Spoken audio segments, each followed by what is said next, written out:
Rahaba tompoko lahy miarahaba tompoko vavy manasa antsika rehetra anaraka ny songadim-baovao eto amin'ny Le Défi Madagasikara. Anomboantsika azy ny fetin'ny faran'ny taona. Mpitandro filaminana misy 530 no ahetsika manerana ny renivohitra mba ho fety ren-doza. Atao fomba fanao indray ny fanatanterahana filakevitry ny gouvernoura andiniana ireo asa tokony ataon'ny gouvernoura sy andrefesana ny zava-bita ary jerevana ny lesoka.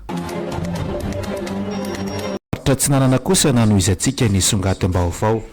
Nomen'ny gouvernoura faritra Tsinanana fankasitrahana manokana ireo lehibe ampitandro filaminana ny antoka ny fitandrona ny fandriam-pahalemana tao Toamasina no mariana tamin'ny fizarana lettre de félicitation izany.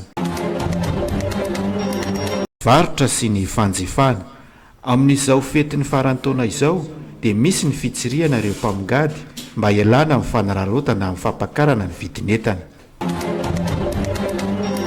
Mananantsika azy kosa ny songadim-baovao mikasika ny kabarin'ny filoham-pirenena Rahampitso 30 Desambra. Manome fotoana ny vahoaka malagasy ny filoha Andry Rajoelina Rahampitso Alahady 30 Desambra amin'ny 10 lalina ao amin'ny TVM sy RNM. Mandritra izany no izarany ireo tetikasa laharam-pahamehana ho tanterahana amin'ny taona 2020 sy 2020. Zay ary no azo natolotra ka misaotra anareo naharitra hatramin'ny farany.